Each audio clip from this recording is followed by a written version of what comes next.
پہلی تاریخ ہے رفتان فہم اور قرآن فہمی کے قرآنی اصولوں کے حوالے سے آج ہماری یہ تیسری نشست ہے۔ پہلی نشست میں ہم نے اصولاً یہ بحث کی کہ فہم کیا ہوتا ہے اور اس کے تقاضے کیا ہیں، حکم اور علم۔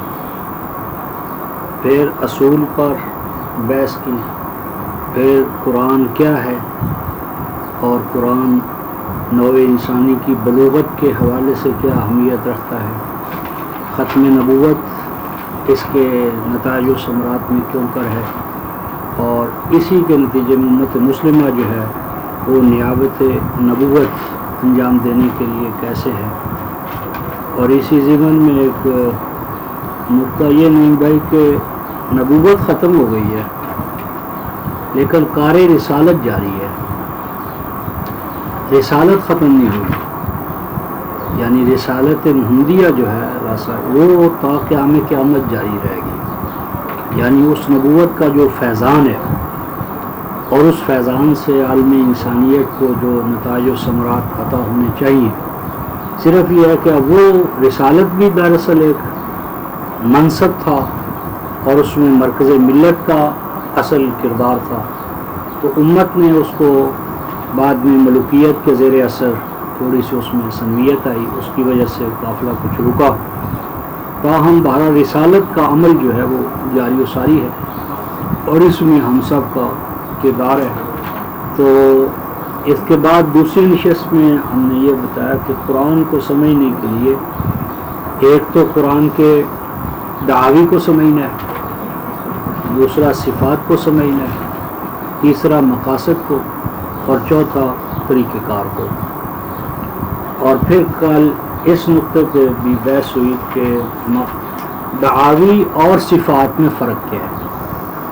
تو اس میں نے عرض کیا کہ دعاوی کے اندر ایک تو چیلنج ہوتا ہے، چیلنج کا انداز، دوسرا اس کا تعلق استقبال کے ساتھ ہوتا ہے، مستقبل کے ساتھ۔ اس حوالے سے ہم کہہ سکتے ہیں کہ یہ موعود ہوتے ہیں، موعود، اور صفات موجود ہوتی ہیں۔ دعاوی میں بعض بنیادی قسم کی چیزیں ہم نے دیکھی اور انہیں پر اکتفا کرتے ہیں۔ اس کے بعد جو صفات کا مرحلہ آتا ہے، اس میں ایک بنیادی بات یہ ہے صفات اور ان کے تقاضے۔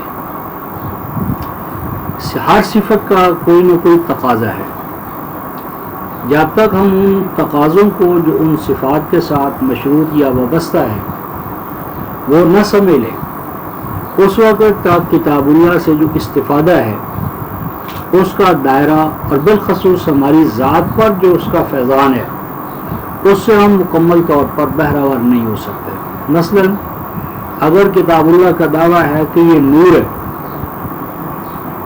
تو اب اس نور کو دیکھنے کے لیے مزید اگر ہمیں ایک نور درکار ہے، نہیں بھائی، تو وہ نور کیا ہے؟ کیونکہ نور کا تو ذاتی معنی یہ ہے کہ جہاں بھی نور ہوگا ظلمت نہیں ہوگی۔ نور اپنے دکھانے کے لیے یا اظہار کے لیے مزید اگر نور کا محتاج ہے تو یہ نور کے اندر ایک کمی ہے۔ نور تو جس دائرے میں بھی ہوگا، اپنی کوالٹی یا کوانٹٹی میں جس حوالے سے بھی ہوگا، وہ اپنے دائرے میں خود روشنی کرے گا، اور اگر روشنی کو دیکھنے کے لیے مزید روشنی درکار ہے تو وہ روشنی اپنی نوعیت میں، ذات میں کسی نہ کسی نقص سے ہمکنار ہے۔ اسی طرح اگر ایک کتاب کا دعویٰ ہے کہ وہ المبین ہے، سیلف ایکسپلینیٹری ہے، اور اگر وہ مبین ہونے کے باوجود کسی مبین کی محتاج ہے، تو اس کا یہ دعویٰ جو ہے، یہ صفت جو ہے، یہ کیسے ہوئی کہ وہ المبین ہے؟ اسی طرح اگر اس کا دعویٰ ہے کہ وہ خود مکتفی ہے، سیلف سفیشینٹ ہے، اور اگر وہ خود مکتفی ہونے کی بھی دعوے دار ہے، اس صفت سے موصوف بھی ہے، اور ساتھ کے ساتھ وہ خود محتاج الغیر ہے، تو اس کا خود اکتفائیت کا دعویٰ جو ہے وہ محل نظر ہو جائے گا۔ اس لیے ہم نے صفات کے حوالے سے صفات کے تقاضوں کو سمجھنا ہے. ہر کتاب اللہ کی صفت جو ہے اس کا کوئی نہ کوئی تقاضا ہے. اس لیے جو صفات قرآن کا جو مطالعہ ہوگا وہ ان صفات کے تقاضوں کے حوالے سے ہوگا. یہ قرآن فہمی کا ایک قرآنی اصول ہے کہ جب ہمارے پاس صفات کتاب، صفات ذکر، صفات فرقان یا صفات قرآن آئیں گی تو اس کو ہم نے ویولائز کرنا ہے کہ یہ صفت کس چیز پر مشتمل ہے اور اس اشتمال کا یا کنٹینٹس کا تقاضا کیا ہے کہ اگر یہ چیز اس میں ہے تو یہ چیز لازماً اس کے اندر نہیں ہونا چاہیے.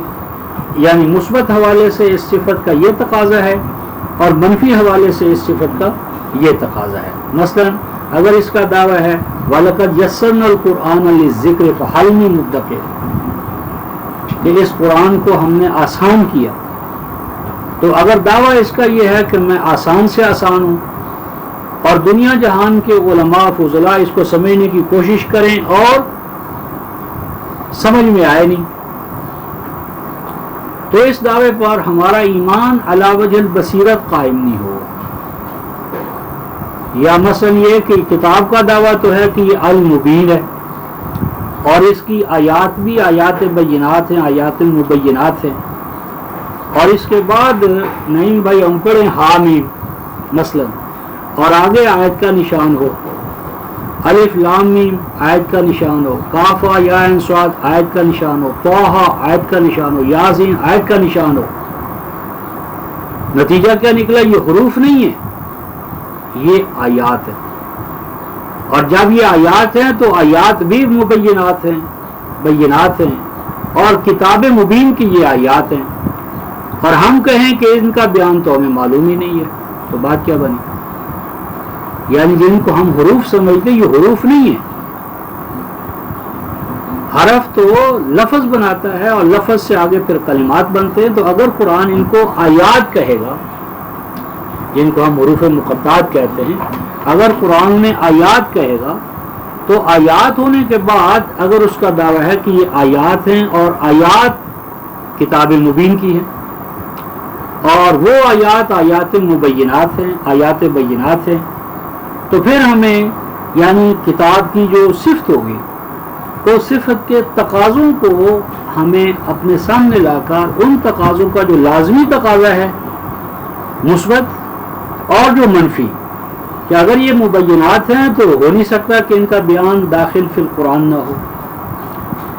اسی طرح اگر اس کتاب کے بارے میں محمد رسول اللہ صلی اللہ علیہ وسلم کا یہ دعویٰ ہے کہ ان اتبع، کہ میں تو اس کے سوا کوئی بات نہیں کہ پیچھے پیچھے چلتا ہوں، ما یوحا الیہ، کہ جو چیز میری طرف وحی کی جاتی ہے میں وحی کے پیچھے پیچھے چلنے والا ہوں.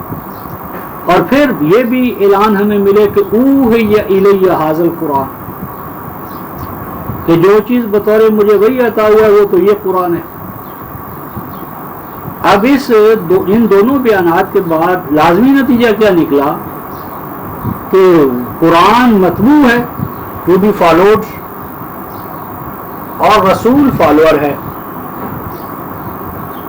یعنی ایک ہے جو اتباع کر رہا ہے اور ایک وہ چیز ہے جس کی وہ اتباع کر رہا ہے. تو اگر رسول بنفس نفیس بھی موجود ہو تو وہ قرآن کے تابع ہیں، قرآن ان کے تابع نہیں ہے. تو اگر وہ زندہ بنفس نفیس حیات طیبہ میں ہوں تو وہ قرآن کے تابع، اور جب ان کی طرف منسوب اقوال، افعال اور اعمال کہ جن کی نسبت ہی ایک مسئلہ ہے کہ پتہ نہیں وہ ان کا ہے یا نہیں ہے، یعنی جن کی طرف ہم انہیں منسوب کر رہے ہیں ان کی نسبت ہی ابھی مشکوک ہے، ایک ثابت شدہ حقیقت نہیں. کیونکہ ہر دعویٰ جو ہے وہ اپنے لیے گواہ کا طالب ہے. جب کسی کو امام بخاری نے یا امام بخاری کو کسی نے کہا کہ سمعت رسول اللہ، میں نے رسول اللہ سے سنا ہے، اب رسول اللہ تو موجود نہیں ہے، وہ یہ دعویٰ کر رہا ہے کہ سنا ہے، اس دعوے کے لیے اس کے پاس شاہد چاہیے. اب اس سے پیچھے چلتے چلے جائیے، پیچھے چلتے چلے جائیے تو ہر دعوے کے لیے دو شاہد درکار ہیں. اگر چھوٹا سا دنیاوی امور میں کوئی قضیہ ہو تو اس کو نپٹانے کے لیے شاہدین عادلین، 2 عادل گواہ چاہیے. تو دین کے دائرے میں کیا کوئی گواہ نہیں چاہتا؟ تو ہر حدیث ایک دعویٰ ہے، اس دعوے کے لیے شاہدین چاہیے. اور اگر آپ نیچے سے شروع کر کے اوپر تک چلے جائیں اور 2 شاہد عادلوں کی گواہی لاتے چلے جائیں تو معاملہ کہاں سے کہاں پہنچ جائے گا. اور اگر یہ سب کچھ ثابت بھی ہو جائے تو جس کا یہ قول ہے اس کی اپنی حیثیت یہ ہے کہ وہ تابع ہے کتاب اللہ کے، قرآن کے. تو جب وہ بنفس نفیس تابع ہے کتاب اللہ کے تو اس کی طرف منسوب قول جو ہے وہ قرآن کا ناسخ کیسے ہو جائے گا؟ یعنی جب وہ خود ذات جو ہے اصلاً بالاصل وہ ذات جو ہے وہ تابع ہے قرآن کے، تو اس کی طرف منسوب قول کہ جس کی نسبت ہی ابھی ایک دعویٰ ہے، اس کے ثبوت کے لیے ہمیں دلائل چاہیے، تو وہ منسوب قول جو ہے وہ کتاب اللہ کا ناسخ کیسے ہو سکتا ہے؟ کیسے یہ مانا جا سکتا ہے کہ الحدیث یا سنت قاضیۃ علی القرآن ولیس القرآن قاضٍ علی السنۃ، کہ قرآن محکوم ہے اور منسوب قول جو ہے وہ حاکم ہے، قرآن منسوخ ہے اور نسبت الی رسول والا قول جو ہے وہ ناسخ ہے. تو جب وہ حیات طیبہ میں ایسا نہیں کر سکتے تو بعد میں ان کی اس حیثیت کو کیسے تسلیم کیا جا سکتا ہے؟ تو یہ ایک اصول ہے. ابھی اس کی اپلیکیشن کی طرف آتے ہیں کہ جب ہم صفات کتاب، صفات الہدا، صفات الذکر، صفات الفرقان لیں تو اس میں مطالعہ قرآن کے 2 لیولز ہوں گے. مثبت کہ جو صفت ہے وہ اپنی ذات میں کیا ہے، اس کے کنٹینٹس کیا ہیں اور اس کے تقاضے کیا ہیں، مثبت حوالے سے اور منفی حوالے سے. اس کے بعد مقاصد کا اور پھر طریقہ کار کا. یہ کوئی مطلب ہے کل انشاءاللہ اس سب کو سمیٹنے کی کوشش کریں گے. آج جو میں نے سوچا ہے وہ صفات قرآن یا صفات کتاب، اور اس میں ایک بنیادی صفت جو ہے جو ہمارے موجودہ مسائل میں اس کا حل بھی ہے اور ہماری بہت سی فکری جو مشکلات ہیں ان کو وہ حل کرنے میں ایک رہبر و امام کا فریضہ انجام دے سکتی ہے. وہ آج ہم لینا چاہتے ہیں الکتاب المفصل. الکتاب المفصل کہ قرآن کا دعویٰ ہے کہ یہ کتاب مفصل ہے. تو جب یہ الکتاب المفصل ہے تو فہم قرآن میں اس کا ہم نے مقام سمجھنا ہے کہ کتاب مفصل کا تقاضا کیا ہے، اور اسی میں فہم قرآن میں ہمارے جو مسائل پیدا ہوتے ہیں، قرآن میں کیا ہے، قرآن میں کیا نہیں ہے، قرآن میں صلاۃ کیا ہے، صوم کیا ہے، حج کیا ہے، کیا قرآن جو ہے وہ احکام کی کتاب ہے، احکام کی کتاب ہے تو تفصیلی احکام ہیں یا جزوی احکام ہیں، احکام ہیں بھی یا نہیں ہیں. اور آج جس سچویشن میں مسئلات بھی ہم گفتگو کر رہے تھے اب بھی اسی کو. تو یہ فہم قرآن میں یا فہم کتاب اللہ میں کتاب مفصل کا کیا مقام ہے، یعنی تفسیر الکتاب، فہم قرآن میں تفسیر الکتاب، اس کا مقام کیا ہے اور کیا نہیں ہے، اور اس سے ہمیں فہم قرآن میں کیا رہنمائی ملتی ہے. یہ ہے آج کے ہمارے قرآنی اصولوں میں آج کا موضوع.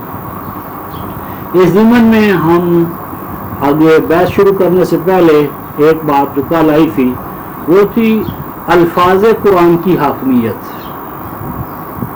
الفاظ قرآن کی حاکمیت کہ یہ الفاظ جو ہیں یہ نبی پاک صلی اللہ علیہ وسلم کے نہیں ہیں، قرآن کے.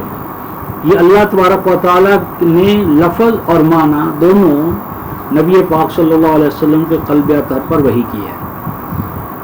تو جب الفاظ بھی اللہ تعالیٰ کے ہیں اور وہ حکیم مطلق ہے تو حکیم مطلق کے کلام میں زوائد کا کوئی مقام نہیں ہو سکتا، بھرتی نہیں ہو سکتی، ردیف اور قافیے کی رعایت کے حوالے سے کوئی بات نہیں ہو سکتی کہ منشا کے حقیقت کے تو خلاف ہو یا اس کا کوئی زیادہ لحاظ نہ ہو، لیکن صرف وزن پیدا کرنے کے لیے، صوتی اثرات پیدا کرنے کے لیے اللہ تعالیٰ نے کوئی لفظ کم یا زیادہ کر دیا ہو.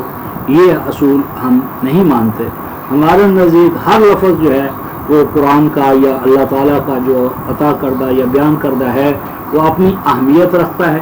اور اس اہمیت کے حوالے سے کل ہم نے وہ جو فوق اثنتین کا لفظ 4:11 میں دیکھا تھا کہ یہ زائد نہیں ہے, اس کی بھی اپنی اہمیت ہے. اور حتیٰ کہ لست علیہم بمسیطر بجبار اس پر بھی گفتگو کی تھی کہ اس کا بھی لازمی اپنا ایک مفہوم ہے, معنویت ہے.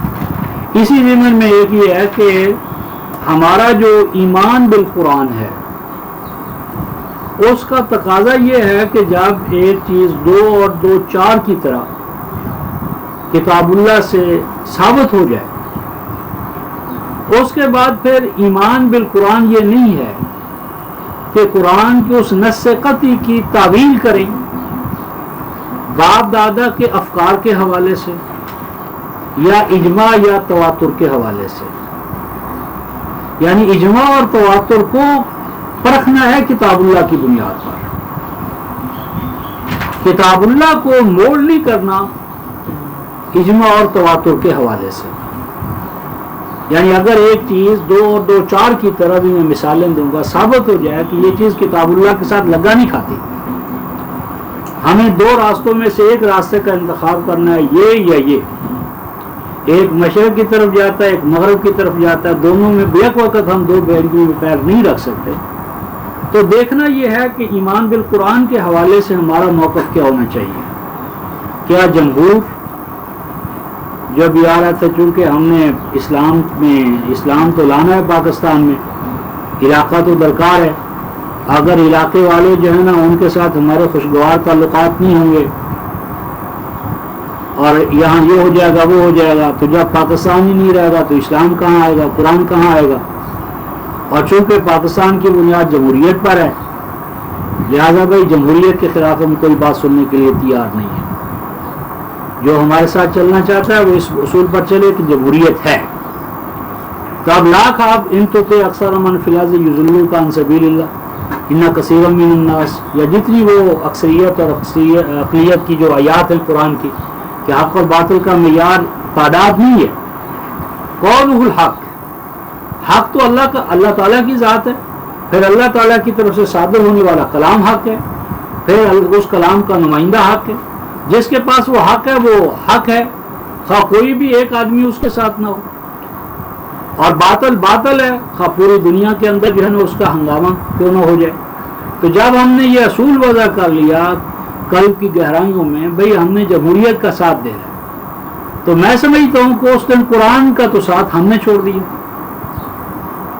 یعنی ہم نے جمہوریت کو ساتھ لے لیا اور جس کا دن رات ہم ڈنڈورا پیٹ رہے تھے اس کا ساتھ ہم نے وہ خود بخود چھوڑ دیا.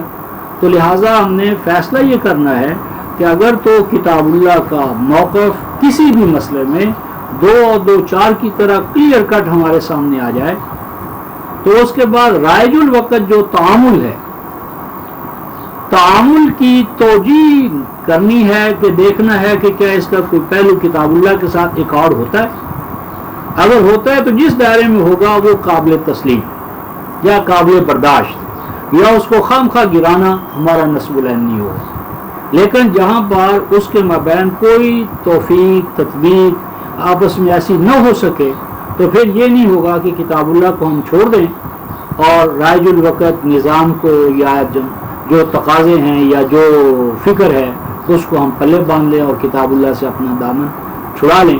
ایمان بالقرآن کے یہ رویہ منفی نہیں ہوگا, نفی نہیں ہوگا. لہٰذا ہمارا جب ایمان بالقرآن ہی مشکوک ہے تو اس کے بعد کتاب اللہ کے فیوز و برکات کا نازل ہونا تو سوال ہی پیدا نہیں ہوتا کہ وہ ہو, کیونکہ وہ تو ایمان کے بعد کا اتباع کا مرحلہ آئے گا.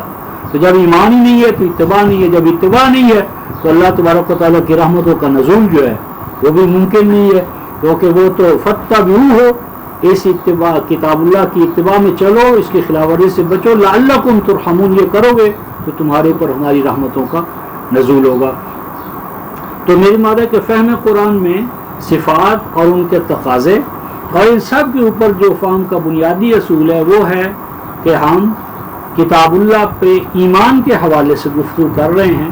ایک مومن کے حوالے سے ہماری یہ گفتگو ہے اور اس ایمان کے ساتھ ایک اور چیز جو ہے وہ فہم قرآن میں یا قرآنی حقائق کو اپنے قلب میں اتارنے کے لیے وہ نہیں بھائی ایمان بالآخرہ. اگر ایمان بالآخرہ نہیں ہے تو بھی قرآنی حقائق ہمارے قلب میں رسوخ یا دخول یا نفوذ نہیں کرتے. قرآن نے سورہ بنی اسرائیل میں آیت نمبر 45-46 میں کہا اذا قرأت القرآن، سورہ بنی اسرائیل جو ہے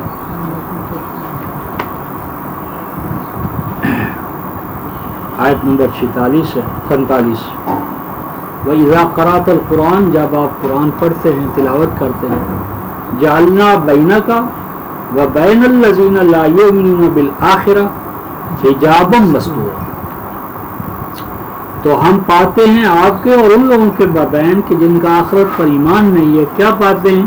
حجابً، ایک پردہ، اور وہ پردہ کیا ہے؟ مستورہ، نظر نہیں آتا.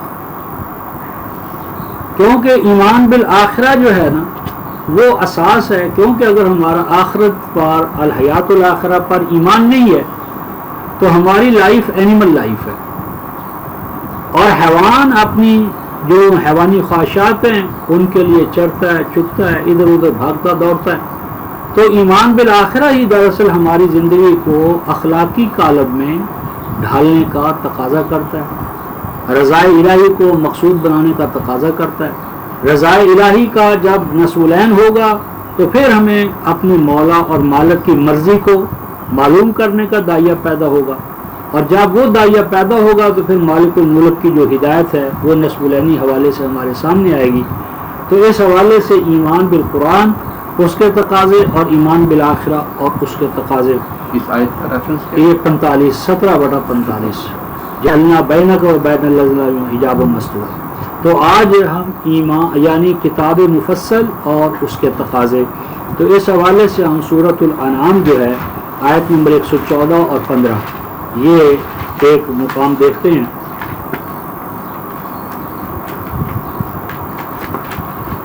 کل کی گفتگو میں یہ سورۃ الانعام چھٹی ہے نا، یہ ہاں چھٹی سورت زیادہ تر آیات اسی میں آتی ہیں، وہ جو تصریف آیات کی وہ یہ ہے کہ اس میں کوئی 8-10 مقامات اسی میں ہی ہیں. وہ یہ ہے کہ ابھی تصریف پر گفتگو یہ جو 4 ابواب ہیں نمبر قرآن حکیم کے، تو باب اول جو ہے وہ فاتحہ سے شروع ہوتا ہے اور مائدہ پر ختم ہوتا ہے. دوسرا باب سورہ الانعام سے شروع ہوتا ہے اور بنی اسرائیل پہ جا کر ختم ہوتا ہے. تیسرا باب سورۃ الکہف سے شروع ہوتا ہے اور سورہ احزاب پر جا کر ختم ہوتا ہے. چوتھا باب سورہ سبا سے شروع ہوتا ہے اور والناس پر جا کر ختم ہوتا ہے. ہر باب کی پہچان یہ ہے کہ وہ الحمد سے شروع ہوتا ہے. تو اس لیے پورا قرآن حوامد اربع، 4 حمدوں کا مجموعہ ہے پورا قرآن. اس میں ایک ذات ہے اور 3 اس کی صفات ہیں، اور ان کا ذات اور صفات کا یہ سارا جو نظام ہے یہ سورہ فاتحہ اولیٰ جو ہے اس کی حیثیت اپنے باپ کے لیے بھی ہے اور پورے قرآن کے لیے اس کی حیثیت ایک دیباچے اور ان کی بھی ہے. تو یہ جو دوسرا باب ہے نا سورۃ الانعام والا، یہ ہے اللہ تبارک و تعالیٰ کی خالقیت. تو جب خالقیت آئے گی تو مخلوق کا مسئلہ آئے گا. خالق ایک ہے یا خالق ایک سے زیادہ ہیں؟ ایک خالق کو ماننے والوں کا مقام کیا ہے، ایک سے زیادہ کو ماننے والوں کا؟ تو شرک اور توحید جو ہے، اور پھر شرک اور توحید میں جو امام التوحید ہیں یعنی ہمارے دائرہ حنیفیت میں سیدنا ابراہیم، ان سے گفتگو کا آغاز ہوگا. پھر اس توحید کے ناطے سے جو موحدین کو مشکلات پیش آئیں گی زندگی کی ابتدا سے لے کر عقل و شرب تک، ان کا بیان ہوگا. پھر اس میں جو الہدا کا مقام ہے وہ زیر بحث آئے گی. پھر الہدا کو پیش کرنے کا طریقہ کار اور دعوت کو پیش کرنے کا. تو یہ سارا جو الانعام ہے یہ اصل میں انعام یہاں سے لے کر بنی اسرائیل تک کے جو مضامین ہیں نا اس کے لیے اساس ہے.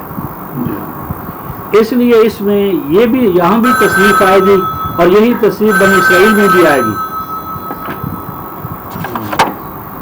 تو اس حوالے سے ہم آیت 114 کو لے رہے ہیں نہیں بھائی کہ افا غیر اللہ ابتغی حکما وهو الذی انزل الیکم الکتاب مفصلا، افا غیر اللہ ابتغی حکما، کیا تلاش کروں ڈھونڈوں میں اللہ تعالیٰ کے علاوہ کوئی اور حکم، یہ رسول کہہ رہے ہیں کیا تلاش کروں ڈھونڈوں میں اللہ تعالیٰ کے علاوہ کوئی اور حکم، اس کو ہم استفہام انکاری کہتے ہیں، جس کا یہ معنی ہوتا ہے کہ تم ڈھونڈو تو ڈھونڈو، میں تو ڈھونڈنے سے رہا، میں تو ایسا نہیں کروں گا۔ اور اس میں 42/10 کا جو حوالہ ہے نا کہ مختلفتم فیہ من شیء فحکمہ الی اللہ، کہ دین کے دائرے میں جس چیز میں بھی اختلاف ہوگا نا اس کا فیصلہ ہمیں اللہ سے لینا چاہیے، کیونکہ اس پوری کائنات کا مالک، لارڈ اور خالق اور آپ کے اور میرے حوالے سے خالق اللہ ہے۔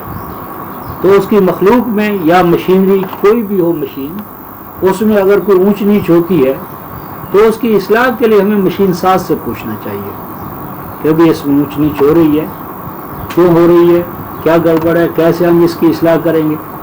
اگر ایسے شخص کو دکھا دیں جو اس کا میکینک نہیں ہے تو ستیہ ناش کر دے گا۔ الا یعلم من خلق وهو اللطیف الخبیر، بتاؤ تمہارے پاس جو مشین ہے یہ کس کی پیدا کر رہا ہے؟ تمہاری اپنی پیدا کر دے،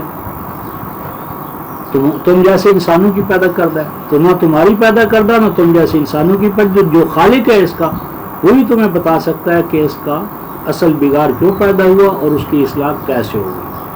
تو 42:10 کے اندر حکم ہے کہ تم تلاش کرو ہر اختلاف کا حل اللہ کے ہاں سے۔ پھر سوال کہ اللہ کے ہاں سے کیسے تلاش کریں، اللہ تک ہماری رسائی کیسے ہو، کہاں اللہ کہاں ہم کیسے اس حل کو تلاش کریں؟ اس حل کا یا سوال کا جواب اس مقام پر ہمیں دیا جا رہا ہے کہ کیا میں تلاش کروں اللہ تعالیٰ کے سوا کسی اور کو حکم، آگے واو حالیہ ہے، وہ حالانکہ اس حال میں کہ وہ اللہ انزل الیکم الکتاب، حالانکہ وہ اللہ نازل فرما چکا تمہاری جانب، تم سب کی جانب، الیکا نہیں یا الیہ نہیں، میری جانب، رسول یہ نہیں کہتے میری جانب، الیکا تیری جانب، بلکہ الیکم تم سب کی جانب وہ اللہ نازل فرما چکے۔ کیا نازل فرما چکے؟ الکتاب، الکتب نہیں فرمایا، سیاہ ستہ سیاہ اربع، الکتاب مفرد، وہ ایک اس نے الکتاب نازل فرمائی ہے، اور اس الکتاب کے بارے میں نہیں بھی فرمایا مفصلاً۔ یہاں پر جو مفصلاً ہے نا یہ ایڈورب ہے، ایڈورب ہے الکتاب کا، اور ایڈورب آپ جانتے ہیں ایڈورب جو ہوتا ہے یا ایڈوربل کلاس جو ہوتی ہے وہ سبجیکٹ یا آبجیکٹ کا جو بیان کرتی ہے نا، جس وقت وہ فعل صادر ہوا، مثلا وہ آیا میرے پاس روتے ہوئے، اب روتے ہونا کیا ہے؟ جس وقت وہ میرے پاس آیا میرا اس کا ٹاکرا ہوا، میرا اس کا رابطہ ہوا، وہ رو رہا تھا، یعنی رو رہا ہونا اس کی وہ حالت ہے جس وقت اس سے میں متعارف ہوا۔ اور انزل الیکم الکتاب مفصلا، کہ جس وقت اس نے کتاب نازل کی اس کی شان یہ تھی، اس کی شان یہ ہے، انزال کے وقت اس کی کیفیت یہ حالت یہ ہے کہ کیا ہے؟ مفصل۔ اور مفصل یہاں پر باب تفعیل سے اسم مفعول ہے، جس طرح ہم کہیں معلم، ایک ہوتا ہے معلم، معلم ایجوکیٹر تعلیم دینے والا، اور معلم ٹاٹ تعلیم دیا گیا۔ تو مفصلہ یعنی اس حال میں کہ وہ کتاب مفصل کی گئی ہے۔ اب یہاں پر ہمیں کتاب اللہ سے یہ پوچھنا درکار ہے کہ مفصل کا معنی کیا ہے، کیونکہ رائج الوقت تصور تو ہمارے ذہن میں ڈالا گیا ہے ڈیٹیلڈ،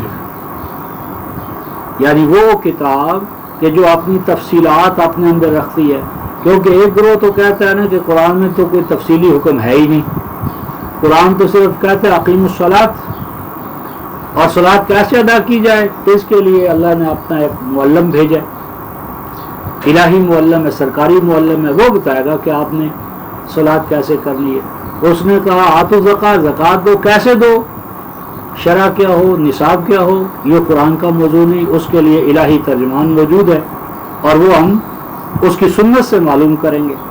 تو قرآن میں صرف احکام ہیں، ایک نقطہ نظر یہ ہے، احکام ہیں، اور ان احکام کی تفصیلات قرآن سے آؤٹ ہیں، باہر ہیں۔ باہر کہاں ہیں؟ وہ سنت میں ہیں، حدیث میں ہیں، اجماع میں ہیں، تواتر میں ہیں، پھر وہ شیعہ کا ہے یا سنہ کا ہے، اوپر جا کر پھر ان میں اختلاف ہے کہ یہ سنت اہل حدیث کی، یہ الگ۔ تو ایک تو مفصل کا مفہوم دیکھنا ہے کہ مفصل کا عزو کتاب اللہ معنی کیا ہے، قرآن کس چیز کو مفصل کہتا ہے، کس کو مفصل نہیں کہتا، مفصل کے بارے میں کوئی وہ بات کرتا ہے یا نہیں کرتا، یہ ابھی ہم دیکھتے ہیں۔ آگے فرمایا والذین آتیناہم الکتاب، اور وہ لوگ کہ جن کو ہم نے الکتاب عطا کی ہے۔ تو یہ دو اصطلاحیں ہیں اسار بھائی، ایک ہے آتیناہم الکتاب، نہیں بھائی آتیناہم الکتاب، اور ایک ہے اوت الکتاب۔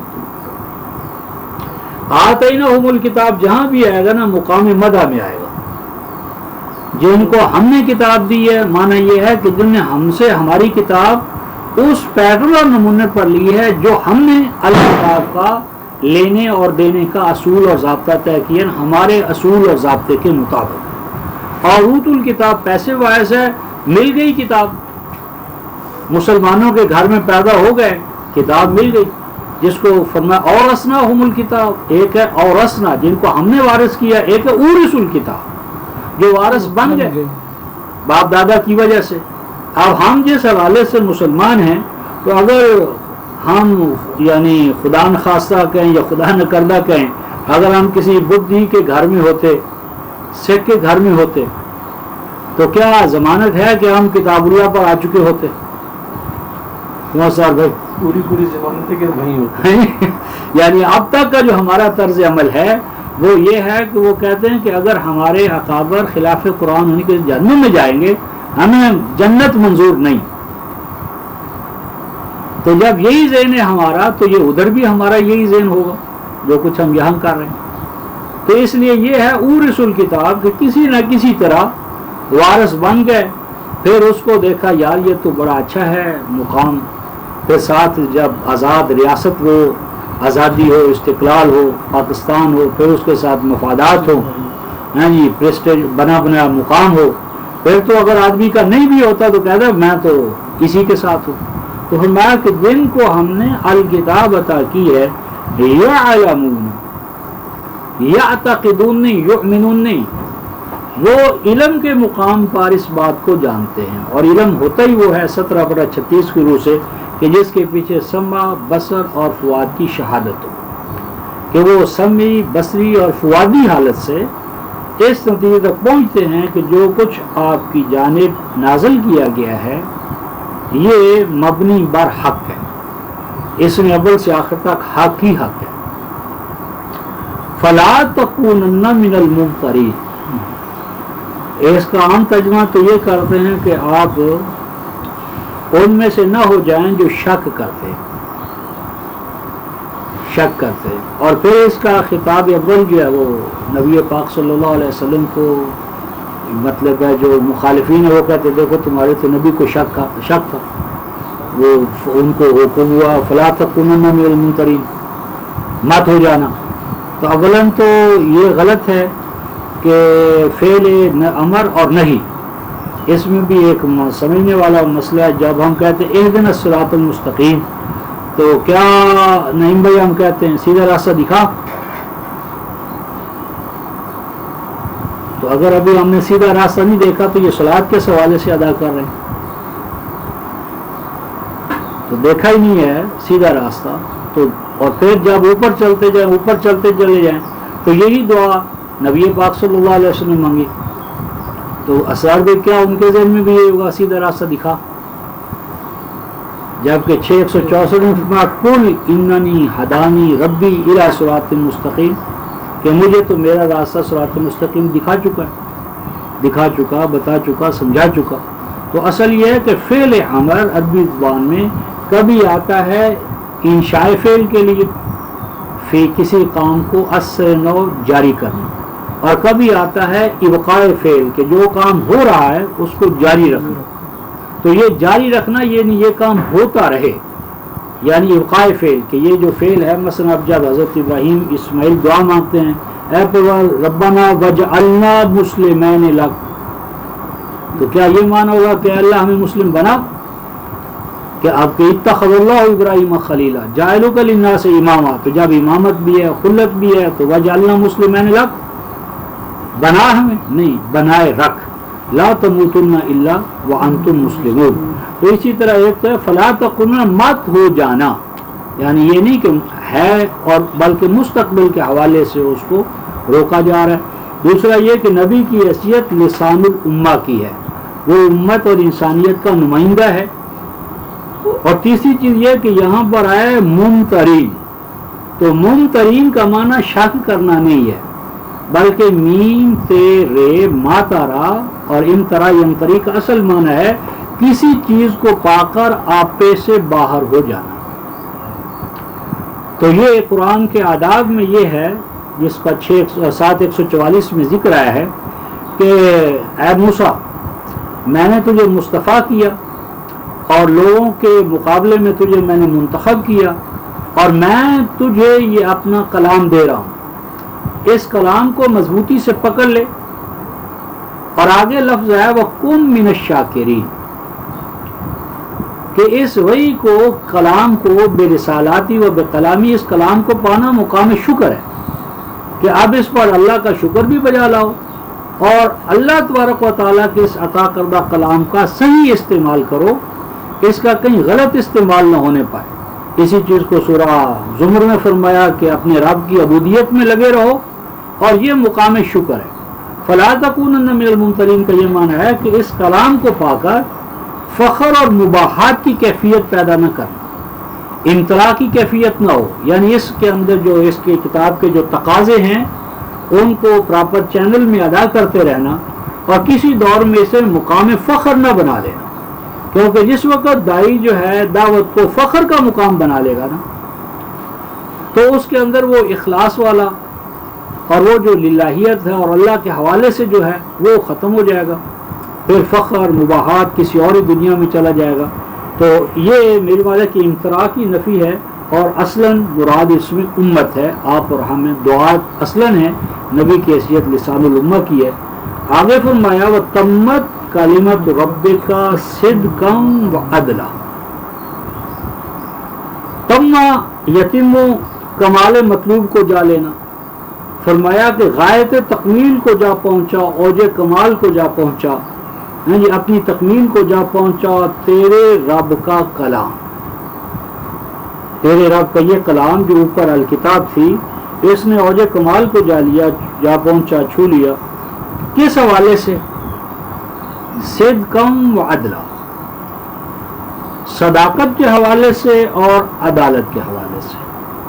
صداقت کا تعلق جو ہے ایک تو مستقبل کے حوالے سے ہے کہ مستقبل میں کتاب اللہ میں بیان کردہ حقائق میں سے کوئی حقیقت ایسی نہیں ہوگی کہ جس کو انسان ثابت کرے کہ یہ صدق نہیں ہے،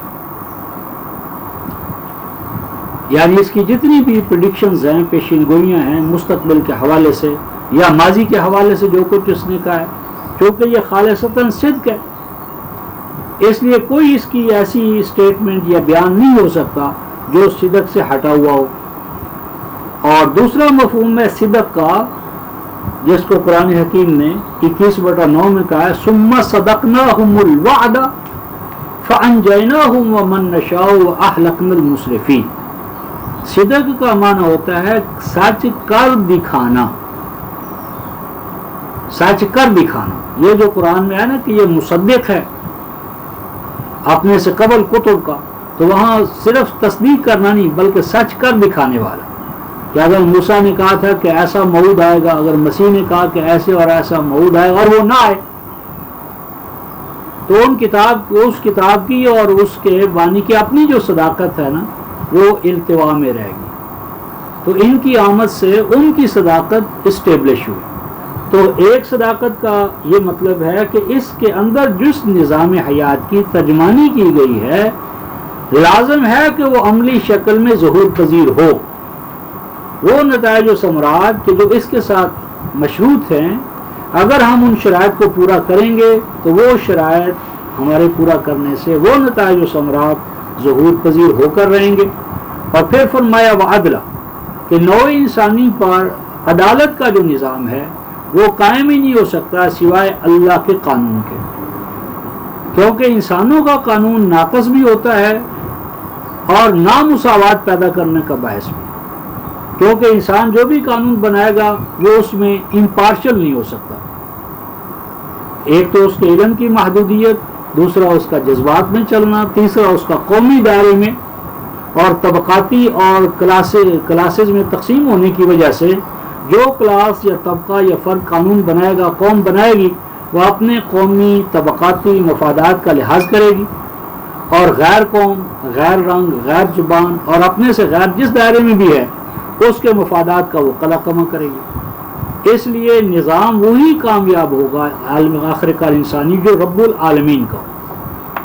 قانون وہی نوع انسانی کو اپنی پناہ دے سکے گا، عدالت قائم کر جو رب العالمین کا ہو. کیوں؟ لا شرقی ولا غربی، نہ وہ مشرق والوں کا نہ وہ مغرب والوں کا، بلکہ رب المشارق والمغارب. مشرق والے بھی اس کی تربیت میں ہوں، مغرب والے بھی اس کی تربیت میں ہوں. تو فرمایا کہ صداقت اور عدالت کے حوالے سے تیرے رب کا کلام کمال مطلوب کو جا پہنچا. پھر فرمایا لا مبدل لکلمات، یہ لا نفی جنس ہے، لا مبدل کہ کوئی دنیا کی طاقت نہیں ہے، کوئی فرد نہیں، جن بشر نبی کوئی ہے ہی نہیں جو اللہ تعالیٰ کے ان کلمات کو ان کے مقام سے ہٹا سکے. یعنی یہ قرآن کے غیر منسوخ ہونے کا اور قرآن کے نہ مرنے کا، کیونکہ جب یہ مر نہیں سکتے، مٹ نہیں سکتے، اپنا مقام چھوڑ نہیں سکتے، تو ان کا جس کا دعویٰ ہو کہ وہ اپنا مقام نہیں چھوڑے گا وہ مر جائے گا، ختم ہو جائے گا، چلا ہوا کارتوس ہو جائے گا، تو یہ تو ناممکن ہے. لہذا ان حقائق کے لیے ناممکن ہے کہ ان کی اثر پذیری جو ہے، افیکٹو ہونا جو ختم ہو جائے.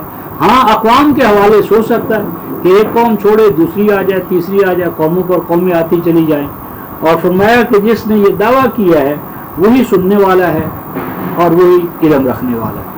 یعنی تا قیام قیامت جو انسانیت کی پکار ہو سکتی تھی اس نے اس کو سنا، اور بار بنائے علم اس نے اپنا ایسا کلام نازل کیا جو آخر وقت تک کے تقاضوں کو آخری کمالی حالت میں پورا کرتا رہے گا. لہذا کسی دور میں کوئی ایسا تقاضا نہیں آئے گا کہ جس کو الکتاب پورا نہ کر سکتی ہے. آگے تیسری بات فرمائی کہ ان تو اکثر من فی الارض یضلوک عن سبیل اللہ، کہ اگر تم اس کو پیش کرنے میں معیار حق اور باطل کا اکثریت یا اقلیت ہوئی جمہوریت، تو یہ اس وقت ہمارا موضوع نہیں ہے. تو ابھی ہم یہ جو مفصلہ والی بات ہاں 6/114 اب ہم مفصل کے حوالے سے چاہتے ہیں کہ کتاب مفصل کیا ہے اور کیا نہیں ہے، اس میں کیا تفصیلات ہیں اور کیا تفصیلات نہیں ہیں، اور اسی میں آج کی ہماری بحث ہے. اس ضمن میں رفقائے محترم کتاب اللہ کی ایک تو ابھی ہم تفصیل کے حوالے سے دیکھیں کہ فصل کا کیا معنی ہے. فصل کا معنی ڈیٹیل دینا نہیں ہے اصولاً، بلکہ فاصلہ یفصل فصلاً، کسی چیز کا کمال مطلوب تک پہنچ جانا اور کمال مطلوب پر پہنچ کر دو چیزوں کا جدا جدا ہو جانا. مثلا قرآن کہتا ہے حملہ و فصالہ، کہ بچے کا دودھ پیتے رہنا اور دودھ پی کر جدا جدا ہو جانا، ماں اور بیٹے کے مابین وہ دودھ پینے کے پروسیس سے اس کی علیحدگی، جدائی، الگ تھلگ ہو جانا. وہ فرمایا کہ 30 شہرہ، تو وہی ہے فاصلہ یفصل فصلا و فصالا. اسی چیز کو قرآن حکیم نے سورۃ البقرہ میں ارشاد فرمایا وَلَمَّا فَاصَلَ طَالُوتُ بِالْجُنُودِ، یہ آیت ہے 249.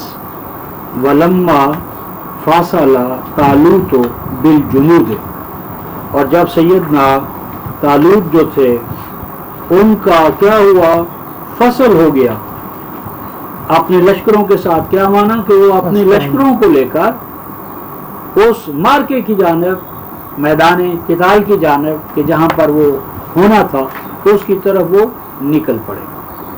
یعنی گویا ایک مقام کو چھوڑا انہوں نے، اور وہ چھوڑنا نظر آنے والا تھا، نمایاں، واضح، کلیئر کٹ. اسی چیز کو 12/94 میں فرمایا سورہ یوسف میں، ولما فصلت العیر، جب وہ قافلہ جو تھا، قافلے والے جو تھے وہ مصر سے سیدنا یوسف کا جو اصل مسکن تھا اس کی طرف جب وہ روانہ ہوئے، جدا ہوئے، تو اسی چیز کو کہتے ہیں فصل الخطاب. یعنی خطاب تو ہمارے ہاں تو استعمال ہوتا ہے خطبہ دینا، لیکچر دینا، لیکن خطبے کو خطبہ کیوں کہتے ہیں؟ نہیں بھائی،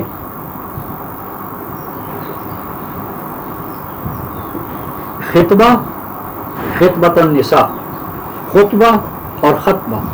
خاطبہ یخطبو کا اصل معنی ہوتا ہے کسی امر ناگہانی کا، امر عظیم کا سر پر اس طرح پڑنا کہ جو آپ کو چلنے سے روک دے.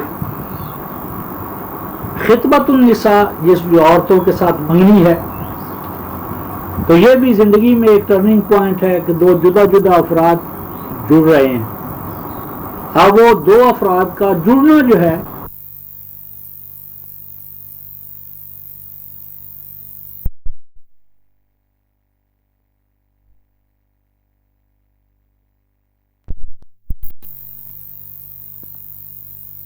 فصل الخطاب، سیدنا سلیمان کے بارے میں آتا ہے، ہم نے اسے فصل الخطاب. تو یہ ہے الجھے ہوئے مسائل کو، پیچیدہ مسائل کو جدا جدا کرنا، یعنی جسے عرف عام میں ہم کہتے ہیں فیصلہ دینا. تو اسی چیز کے لیے قرآن حکیم نے اپنے بارے میں دعویٰ کیا ہے 86/13 میں سورہ الطارق میں، اِنَّهُ لَقَوْلٌ فَصْلٌ وَمَا هُوَ بِالْحَزْلِ، کہ یہ قرآن جو ہے، یہ قرآن جو ہے یہ کلام فیصل ہے.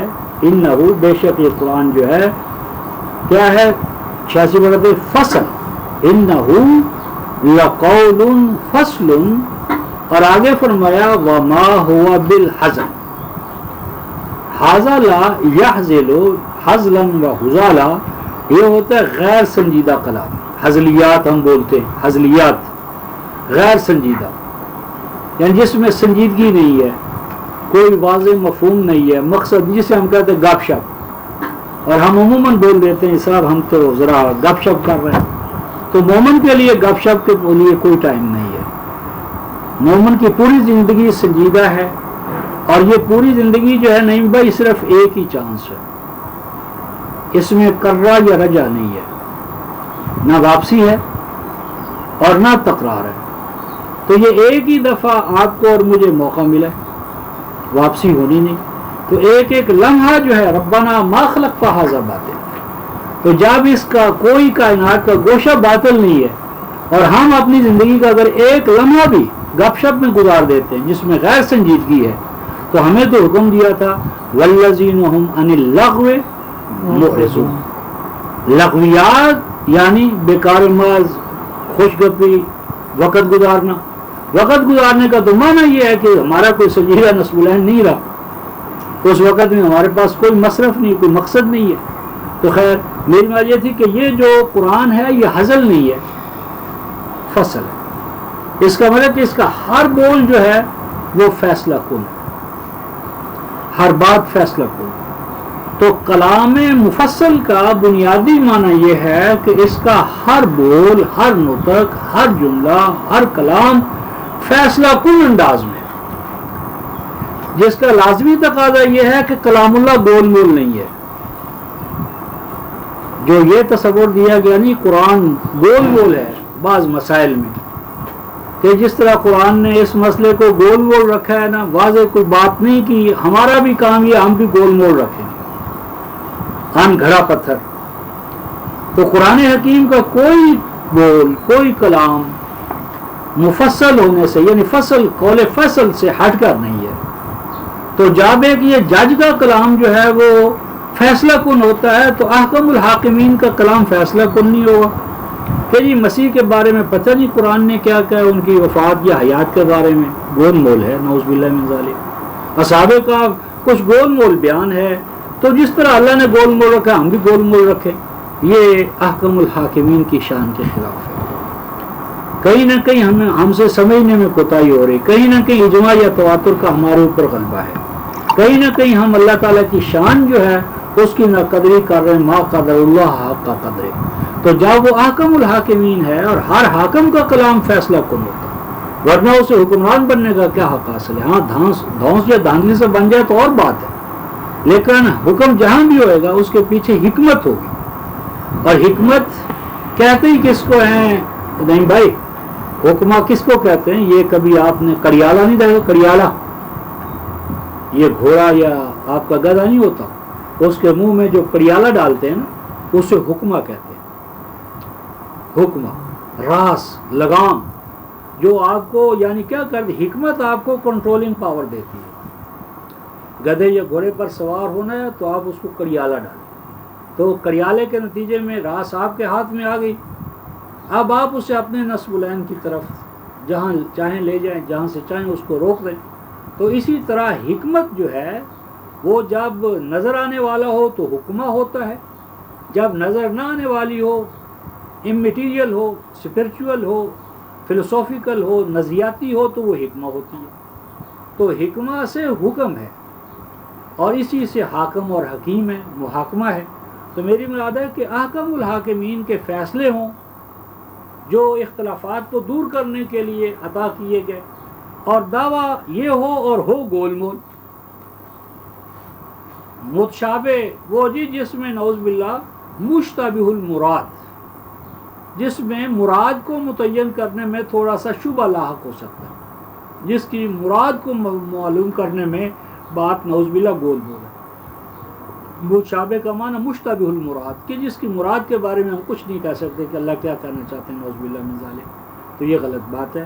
اللہ تعالیٰ کا پورا کلام جو ہے انہ لقول فصل، پورے کا پورا کلام جو ہے وہ کلام فیصل ہے، فیصلہ کن ہے۔ بس کسی جگہ بھی گول مول ہونے کا جو ہے یہ اس قول فیصل کے اصول کی خلاف ورزی ہے، وہاں کہیں نہ کہیں ہمارے فہم نے ڈنڈی ماری ہے، وہاں کوئی نہ کوئی فہم ہمارے ساتھ گڑبڑ کر رہا ہے، ورنہ اس کا دعویٰ تو یہ ہے کہ یہ قول فیصل ہے۔ اچھا، اب اس کے بعد آتا ہے کہ جب یہ قول فیصل ہے تو دیکھنا یہ ہے کہ اس میں احکام کے جو تقاضے ہیں ان کو میٹ اپ کرنے کے لیے جو پروسیس ہے، ماڈل ہے، قالب ہے، اس کی نوعیت کیا ہے۔ یعنی سوال پرٹیکولر یہ ہے کہ کیا اس میں تفصیلی احکامات ہیں، مثلا ہم نے صلات کیسے ادا کرنی ہے، زکوٰۃ کیسے ہے، حجامت کیسے ہو، کپڑے ہم کیسے پہنیں، ہاں جی، کھائیں تو کیا کھائیں اور کیا نہ کھائیں، کس طرح کھائیں، ہاں جی، اجتماعی طور پر کھائیں یا فردن فردن کھائیں، کھائیں تو کیا کھائیں، سر پر پگڑی باندھے، ہاں جی، بچوں کا کیا لباس ہو، وضع کرتا ہو، ختنہ ہو یا نہ ہو، بچے پیدا ہوتے ہیں اذان ہو یا نہ ہو، جو ہمارا ایک کلچر کا ڈھانچہ ہمارے سامنے ثقافتی اور تہذیبی۔ تو ان مسائل کے بارے میں قرآن ہماری کیا رہنمائی کرتا ہے یا نہیں کرتا؟ کرتا ہے تو بتاؤ کیا کرتا ہے؟